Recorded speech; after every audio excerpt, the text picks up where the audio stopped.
Om Swastiastu. Perkenalkan, nama saya Niputu Bintang Pandajayani, nomor absen 8 dengan NIM 2311031154 dari Rombel 42 MPK Agama Hindu. Pada video kali ini saya akan menjawab 10 soal atau 10 pertanyaan yang telah diberikan oleh Bapak Inyomantika untuk melengkapi UTS Agama Hindu. Pertanyaan pertama, dengan mengucapkan mantra yang benar dan berulang-ulang akan membawa ketenangan pikiran. Jelaskan mengapa hal itu bisa terjadi. Nah, mantra ini maksudnya mantra Gayatri ya.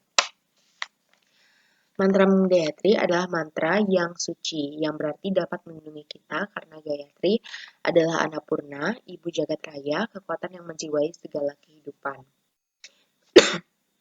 Karena mantra Gayatri bersifat melindungi, maka semakin sering kita mengucapkannya, maka akan mendapat ketenangan hati karena hati menjadi terlindungi. Pertanyaan nomor 2, saya akan langsung jawab ke pertanyaannya. Jadi, contoh dalam kehidupan sehari-hari dalam mengembangkan kasih dengan mengikuti kebenaran adalah kita dapat berdasar pada Trihita Karana untuk mengembangkan kasih. Hubungan manusia dengan Tuhan, manusia dapat melakukan persembahyangan, niatnya kepada Tuhan agar dalam kehidupannya dapat menerima kasih. Hubungan manusia dengan manusia sesama manusia dapat saling membantu, menolong, hidup berdampingan dengan damai dan rukun.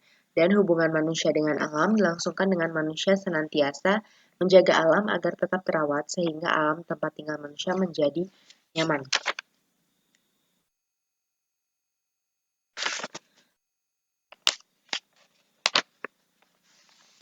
Pertanyaan ketiga, memberi contoh dari pengalaman hidup. Nah, jawabannya adalah pengalaman hidup saya adalah ketika waktu itu saya baru masuk SMP dan saat akan memilih teman, saya sangat pemilih dan saya hanya mau berteman dengan orang yang sudah saya kenal dan yang lainnya saya abaikan. Pada suatu ketika saat pulang sekolah, saya tak kunjung dijemput dan teman-teman yang saya anggap teman meninggalkan saya dan pulang duluan. Dan pada saat itu ada satu orang yang menawarkan bantuannya kepada saya, yaitu teman yang saya abaikan. Oleh sebab itu, sejak itu saya dapat bersikap baik dan berteman pada siapa saja.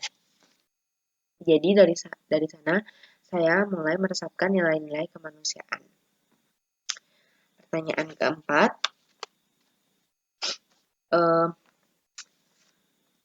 menjelaskan masing-masing tahapan sebelum meditasi. Jadi untuk melakukan meditasi diharapkan dan dianjurkan untuk membersihkan diri.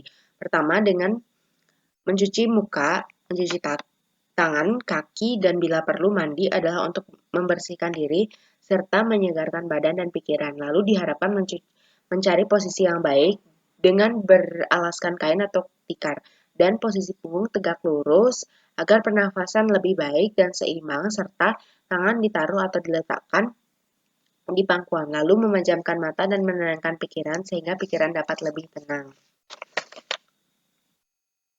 Lalu selanjutnya yang kelima, mengapa yoga asana itu penting untuk meditasi? Yoga asana dapat melatih kesabaran karena memfokuskan pada pernafasan disertai dengan hitungannya, dapat menjadikan keadaan jiwa lebih tenang dengan menghadapi permasalahan, dapat menumbuhkan rasa percaya diri.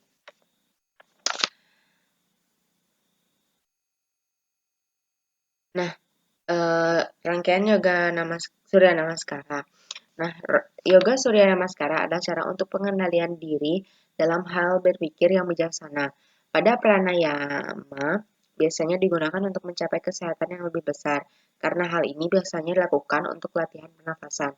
Rangkaian yoga Surya Namaskara yang pertama, Pranamasana, yaitu memuja matahari, Hasta Uttanasana, melambangkan ekspansi, pada Hastasana, fleksibilitas, Aswa Sancalanasana, pengendalian diri, Parwatasana, kekuatan, Astanga, penghormatan, Bhujangasana kesehatan, Parwarasana keseimbangan.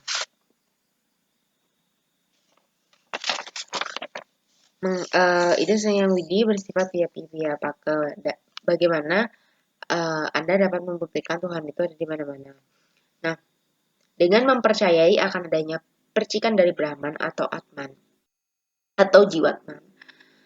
Brahman atau Tuhan ada di mana-mana, di setiap benda seperti batu, tumbuhan, hewan, bahkan manusia. Namun tidak semua dapat dikatakan sebagai Tuhan.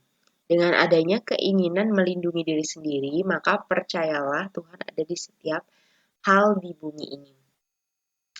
Nah, ini adalah pertanyaan ke-8, yaitu pertanyaan terakhir, karena pertanyaan ke-9 dan pertanyaan ke-10 itu sama dengan soal sebelumnya, jadi saya tidak memaparkan kembali untuk mempersingkat waktu. Jadi ini pertanyaan terakhir, yaitu memberi contoh dalam kehidupan sehari-hari bagaimana mengembangkan kasih dengan mengikuti kebenaran dari hukum karma pala, yaitu dengan menghormati sesama, dengan menjaga alam, dengan berkehidupan rukun sesama manusia, hidup damai, saling tolong-menolong, dan saling memaafkan.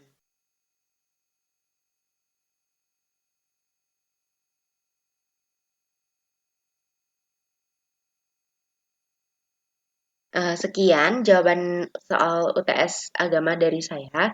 Saya memohon maaf jika ada salah kata atau salah pengucapan atau salah sikap saya selama saya memaparkannya. Dan saya berterima kasih atas waktu yang telah diluangkan untuk menonton video ini. Saya tutup video ini dengan Parama Santi, Om Santi Santi.